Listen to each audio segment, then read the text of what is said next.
O, isabay na natin ito. Nandito na rin lang tayo eh. O, ito, Wapsat. Nako po, tama ang hamon ni Gadon kay Sara. Bakit? Tinamon niya si Sara? Really?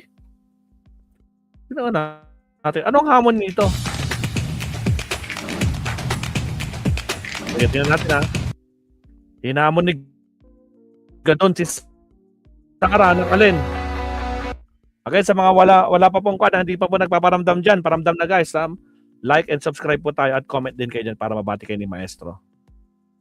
Alright, ito po. No? Tama lang hamon. Kung galit nga, kung galit.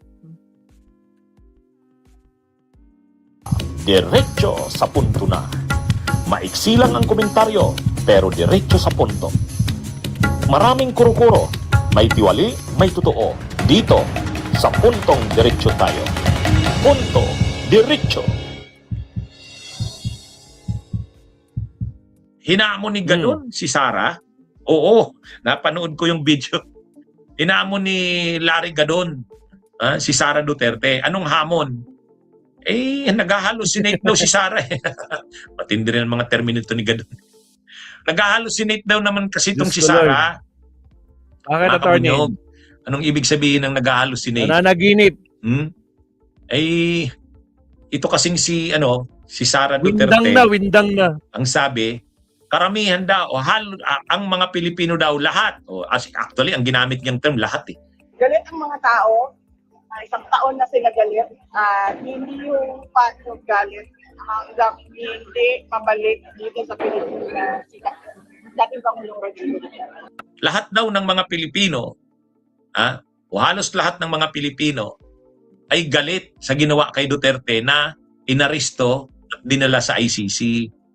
Yung ginawa daw na yan ng Administrasyong Marcos, hindi daw yan gusto ng mga Pilipino. Galit daw ang mga Pilipino.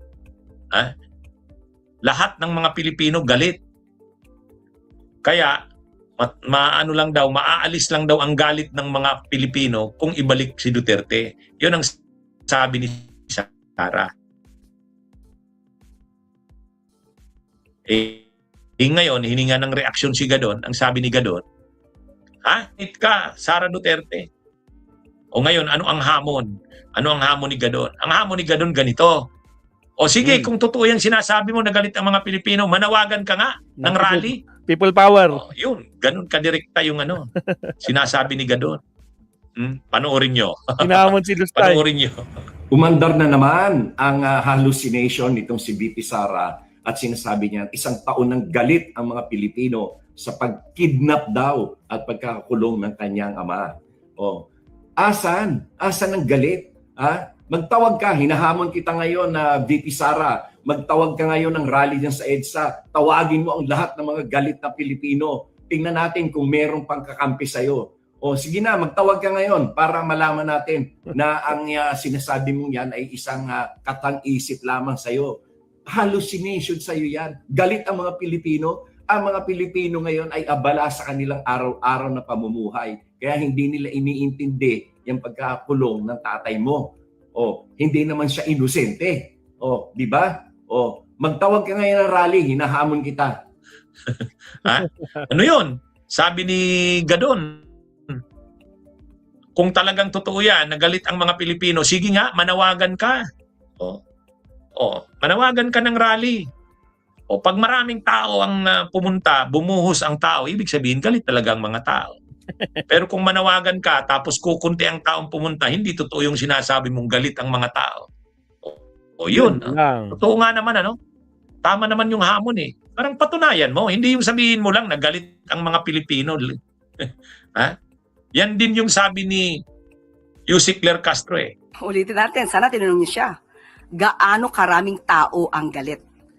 May galit, pero ilan?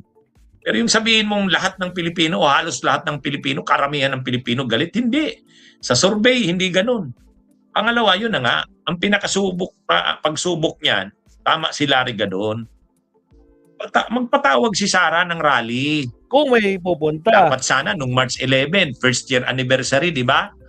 Dapat isang taong anibersaryo ng pagkaka-aresto kay Duterte at pagdala sa ICC. Ay di kung talagang galit ang mga Pilipino, o di dapat na nag-sponsor sila ng rally doon sa Sa Luneta, para milyon na tao. Yun. Kung nga Yun wala eh. milyon. Ang nagrally noong March 11, first year anniversary ni Duterte, doon sa Korte Suprema, sila Ruben Padilla lang, Mike Defensor, Topacio, Trixie Cruz Angeles, ilan lang yun. 100 to 150 lang yata yun eh. Partida ba, attorney? Karamihan doon vloggers. mga patay gutom, Diyos ko Lord. 100 lang yun.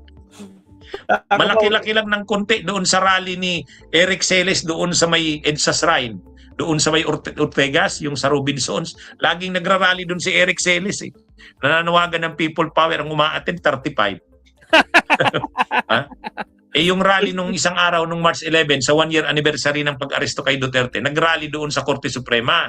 Dapat daw magdesisyon ng Korte Suprema. Ilan yung katao? 100 to 150. Yun lang yata yung bilang ko doon.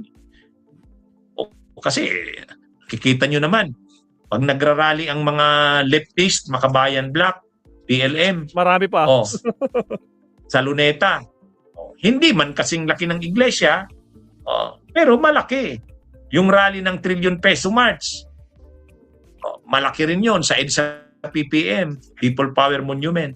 Pero itong mga DDS, Duterte, wala. Wala talaga. Nagrally ng malaki iglesia, pero ayaw naman ng iglesia na papasukin yung mga Duterte.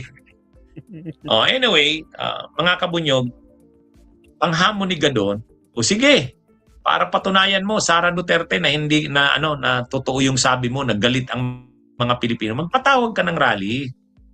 Awang ko kung tatanggapin ni Sara yung hamon na yan. Mukhang hindi. Kasi mapapasubo sila diyan. Wala naman talaga silang tao na namumubilas. Ang dami ng pangyayari sa kampo ng Duterte. Dami ng pangyayari. Nung inaresto si Kibuloy, wala rin. Nanawagan sila, people power. Nung may hearing sa Kamara kay Sara Duterte, people power na naman. Wala rin. Inaresto si Duterte, people power na naman. Wala rin. Wala talaga. Wala. Kaya mukhang hindi tatanggapin ni Sara yan, hamon ni Gadon. Kasi mapapasubo siya. Naman. Wala talaga silang tao. Sinasabi nilang ilang bilyon ba yun? 32 million? 32 million. Wala yun. Sa panaginip lang yun, attorney. Sa social media, trolls. Kaya anyway, mga kabunyog, mga kabayan, yan yung hamon ni Gadon. Kahit nga doon nga sa survey nila, di ba, attorney, no? Inendorso na ni Sara itong si Red. Putragis, 78% daw sa survey, anak ng kamote. Pagdating sa election, kulelat. landslide, anak ng kamote. Hinahamon si Sara. Mag-mobilize ka niya ng tao, ipakita mo. Kung totoo yung sabi mo, na galit ang halos lahat ng mga Pilipino. Galit. Manawagan ka ng rally. Yan yun. Kaya matindi rin ang hamon ni Gadon. Tama naman. Ang problema, wala eh.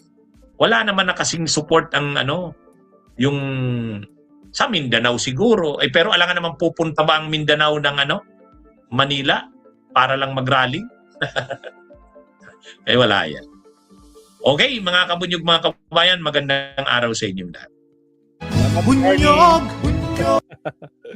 Okay lang yun, hamon ni Secretary Gadon, mga kabsat. Sigurado. Hindi kayang palagan ni Sara kasi wala talaga silang bilang. Diba? Shout out Liberty Torino, shout out kabsat, no? Nako po. VMB Romy, shout out din, kabsat. Kaya talagang, nako po, kahit anong gawin nila, no? Pumunta sila doon sa mga pumuntahan nyo kasi guys, pag nagrarally sila, mabibilang nyo talaga. At karamihan doon, mga garapatang vloggers nila.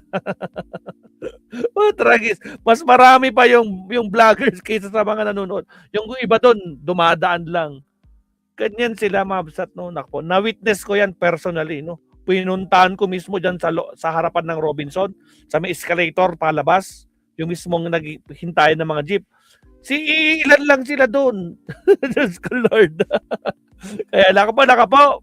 Kaya ituloy nyo nang magkaalaman kung may bilang kayo na kayo ng kamote. Pinagyayabang nyo, 32 million kayo, di ba?